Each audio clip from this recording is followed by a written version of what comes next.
22. Pergunta: qual é a sua técnica de oração? Resposta: ela começa com o desejo, pois o desejo é a força motriz da ação. Você precisa conhecer e definir seu objetivo e então condensá-lo em uma sensação que implique realização.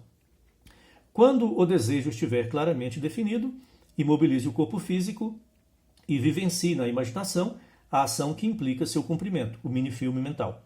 Repita esse ato imaginativo várias vezes, repita o filme mental várias vezes, até que ele adquira a vividez e o sentimento de realidade e cause uma impressão na consciência de ser. Ou então, condense seu desejo em uma única frase que implique a realização, como obrigado, Pai, não é maravilhoso? Ou está feito. As pessoas que têm a fantasia, ou seja, incapacidade de imaginar, podem usar esta técnica de criar uma frase que implique a realização do desejo. Obrigado, Pai, não é maravilhoso? Está feito. Repita essa frase condensada ou a ação correspondente em sua imaginação repetidas vezes. Então, tem dois métodos. Para pessoas que têm facilidade de usar a imaginação, crie um mini-filme mental, uma cena que implique a realização do desejo. E repita várias vezes, várias vezes, várias vezes. E depois adormeça. E quem tem a fantasia ou dificuldade de criar filmes mentais, imaginar, crie uma frase que implica a realização do desejo e fique repetindo essa frase, assumindo o sentimento de alegria, de que o desejo já está realizado, e depois adormeça. Os dois métodos são igualmente eficazes. Repita essa frase condensada ou a ação correspondente em sua imaginação repetidas vezes. Depois, desperte desse estado ou simplesmente adormeça. Não importa, pois o ato está concluído quando você o aceita completamente como finalizado naquele estado sonolento e relaxado. Embora Neville Goddard fale de praticar com um pouco de sono e antes de dormir, depois você realmente dormir, esses métodos também podem ser praticados em exercício de meditação. Para quem tem prática com técnicas de meditação, o exercício também pode ser praticado com meditação. Se você relaxar, você relaxar e alcançar esse estado de tranquilidade e silêncio mental. 23. Pergunta: duas pessoas querem o mesmo cargo. Uma o ocupa agora, a outra já o teve e quer recuperá-lo. Resposta: seu pai, o seu eu de dimensão mais ampla, dispõe de caminhos e meios que você desconhece. Confie nessa sabedoria. Sinta que o seu desejo já está realizado e então permita que o pai o entregue a você.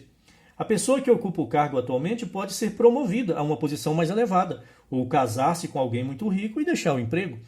Pode receber uma grande soma de dinheiro ou decidir mudar-se para o outro estado.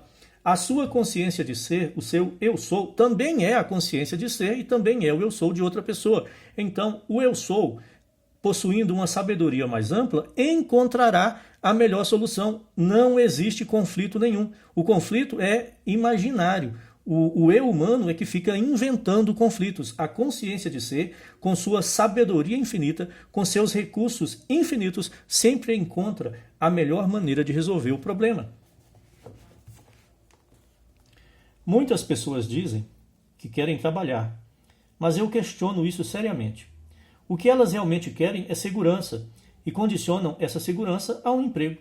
Não acredito, porém, que a maioria das mulheres deseje, de fato, levantar-se todas as manhãs para ir trabalhar. 24. Pergunta: qual é a causa da doença e da dor? Resposta: o corpo físico é um filtro emocional. Muitas enfermidades humanas, antes consideradas puramente físicas, hoje são reconhecidas como tendo raízes em distúrbios emocionais. A dor surge da falta de relaxamento. Quando você dorme, não há dor. Sob anestesia também não há dor, porque você está relaxado. Se há dor, é porque existe tensão e tentativa de forçar algo. Você não força uma ideia a se manifestar, você simplesmente a assume. É atenção sem esforço. Somente a prática o levará ao ponto em que você consegue estar atento e ao mesmo tempo relaxado. A atenção é tensão dirigida a um fim. Relaxamento é exatamente o oposto. São duas ideias completamente opostas que precisam ser integradas, até que, pela prática, você aprenda a estar atento sem estar tenso. A palavra contenção significa atenção sem esforço. Nesse estado, você é sustentado pela ideia sem tensão. A medicina psicossomática sabe hoje que muitas doenças estão relacionadas a estados emocionais Quando uma pessoa fica tensa por preocupação, sentimentos negativos, né? Simplificando. Quando uma pessoa quando predomina em uma pessoa emoções negativas, sentimentos negativos por causa de preocupações e problemas, ela não relaxa. E essa falta de relaxamento, com o passar do tempo, termina por adoecer o corpo físico. Por isso é muito importante relaxar, não só para praticar os métodos de Neville-Goddard, como também para a preservação da própria saúde. 25. Pergunta: por mais que eu tente ser feliz, no fundo sinto uma melancolia, como se estivesse sendo deixado de lado. Por quê? Resposta: porque você sente que não é desejado. Se eu fosse você, assumiria que sou desejado. Você conhece a técnica. A assunção de que você é querido pode parecer falsa no início, mas se você sentir que é desejado e persistir nessa assunção, ficará surpreso ao ver como os outros passarão a procurá-lo. Eles começarão a perceber qualidades em você que antes não viam. Eu lhe prometo, se você apenas assumir que é desejado, você será.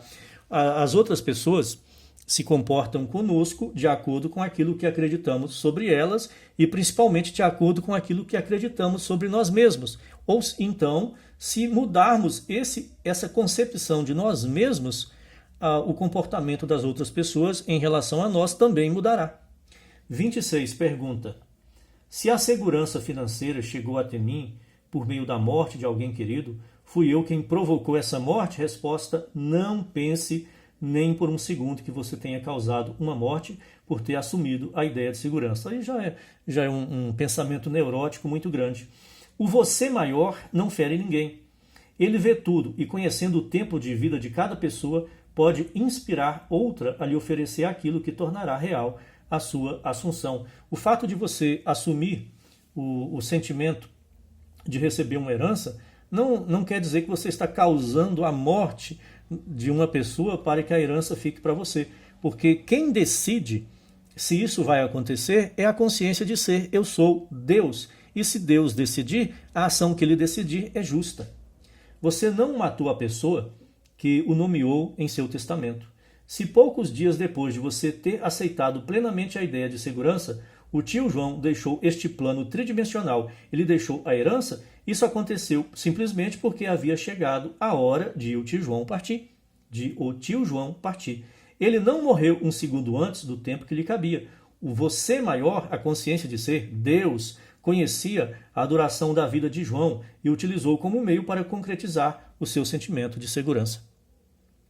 A aceitação do fim determina os meios para o cumprimento desse fim.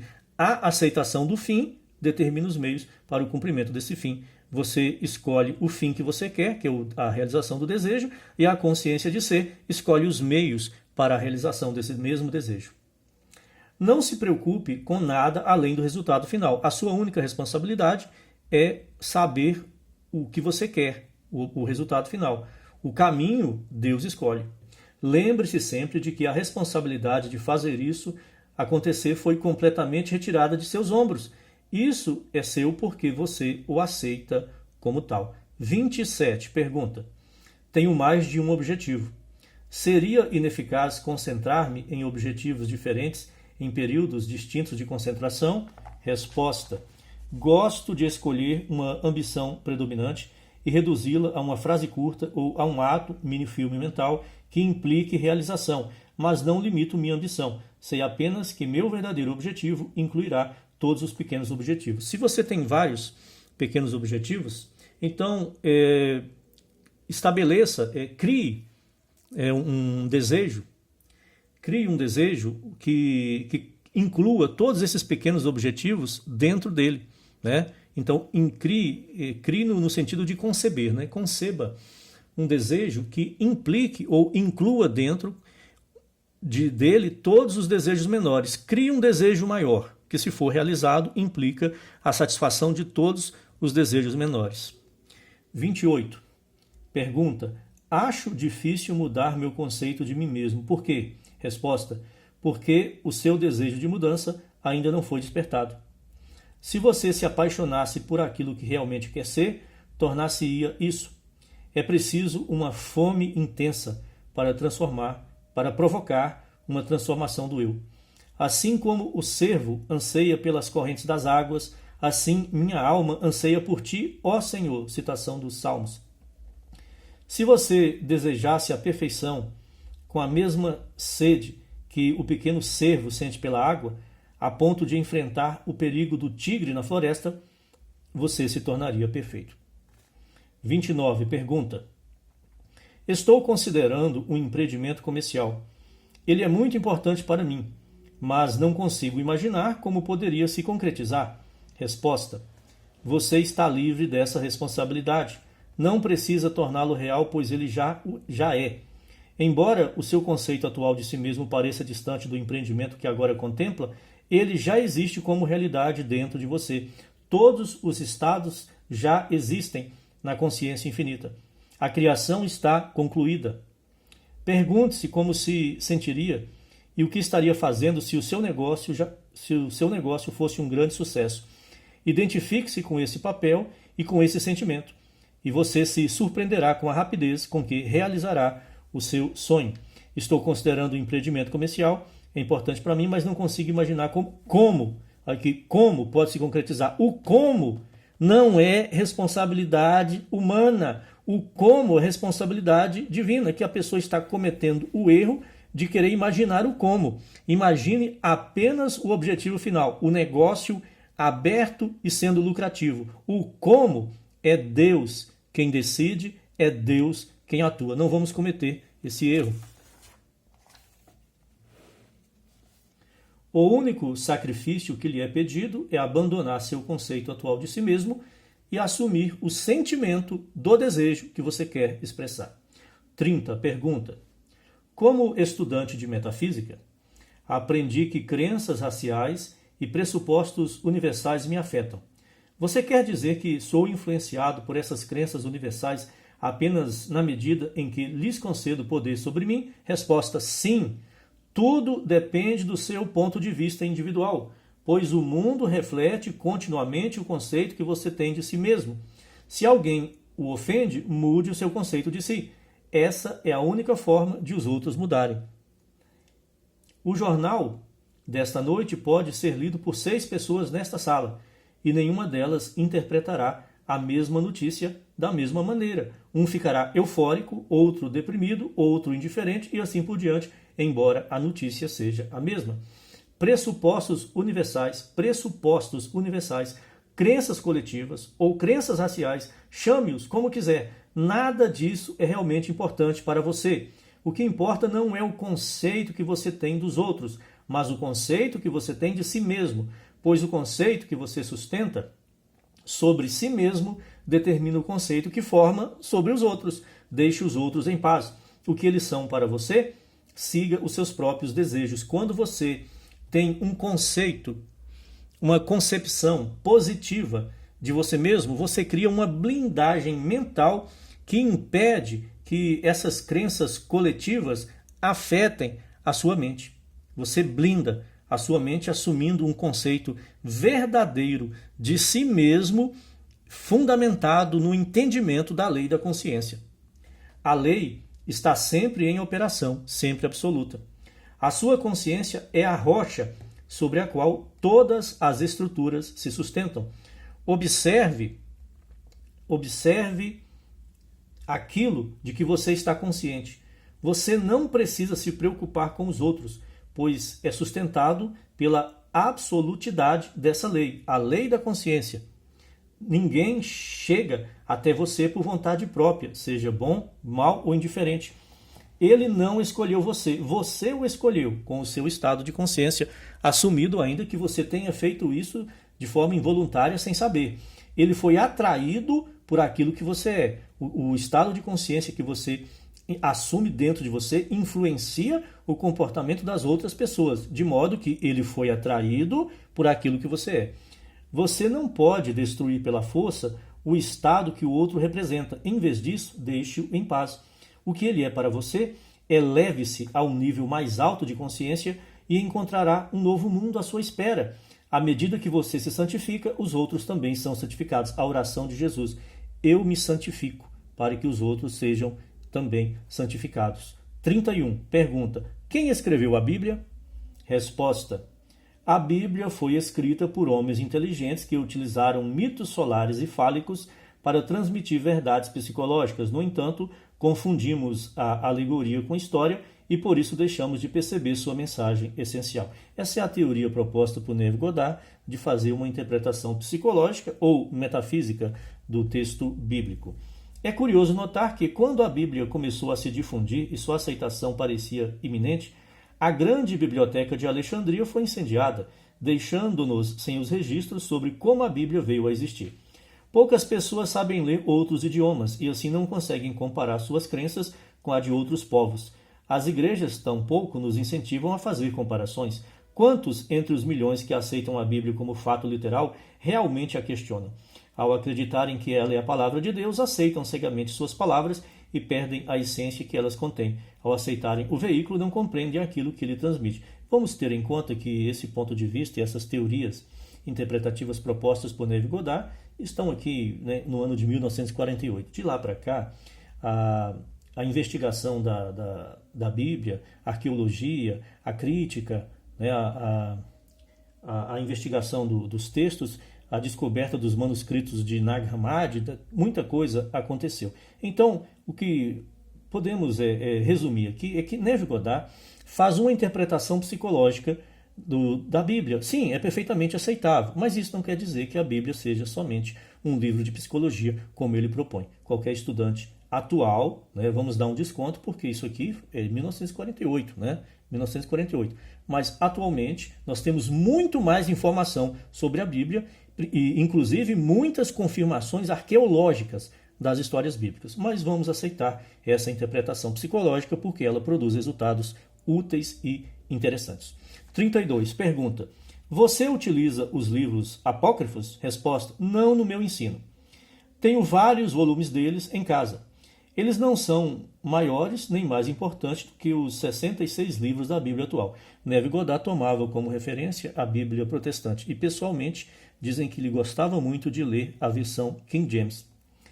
Apenas expressam a mesma verdade de outra forma. Por exemplo, há uma história que conta que Jesus, ainda menino, observava outras crianças moldando pássaros de barro. Segurando-os nas mãos, fingiam que os pássaros voavam. Jesus se aproxima e derruba os pássaros de suas mãos. Quando as crianças começam a chorar, ele pega um dos pássaros quebrados, remodela-o, ergue-o no ar, sopra sobre ele e o pássaro ganha vida e sai voando. Essa é a história de alguém que veio para quebrar os ídolos na mente dos homens e em seguida mostrar como usar a mesma substância para remodelá-los em uma forma bela e dar-lhes vida. É isso que a narrativa pretende transmitir. Não vim trazer paz, mas a espada. A verdade destrói todas as pequenas galinhas de barro da mente, elimina ilusões e depois remodela tudo em um novo padrão que liberta o homem. Do ponto de vista arquetípico, se você está familiarizado com a teoria dos arquétipos e com o famoso livro O Herói de Mil Faces, de Joseph Campbell, você pode compreender esse ponto de vista de Neville Goddard. O que o Herói de Mil Faces, de Joseph Campbell, ensina? Que todas as histórias de todos os povos, de todas as mitologias, de todos os livros sagrados, são a mesma história contada com variações e com detalhes diferentes, e que existe uma única história que se repete infinitas vezes. Portanto, você pode enxergar os mesmos padrões arquetípicos em qualquer história, de qualquer lugar, de qualquer época. 33. Pergunta: se Jesus foi um personagem fictício, criado pelos autores bíblicos para ilustrar certos dramas psicológicos, como explicar o fato de ele e sua filosofia serem mencionados em registros históricos não religiosos e não cristãos da época? Pôncio Pilatos e Herodes não foram autoridades romanas reais de carne e osso? Resposta: a história de Jesus essencialmente é a mesma do Salvador hindu Krishna. São personagens psicológicos idênticos. Ambos teriam nascido de mães virgens. Os governantes da época tentaram destruí-los quando crianças. Ambos curaram doentes, ressuscitaram mortos, ensinaram o evangelho do amor e morreram como mártires pela humanidade. Hindus e cristãos acreditam igualmente que seu Salvador é Deus feito homem, porque é a mesma estrutura arquetípica, mas isso não significa que Jesus Cristo, enquanto personagem histórico, não tenha existido. A leitura continua no próximo vídeo. Obrigado pela presença.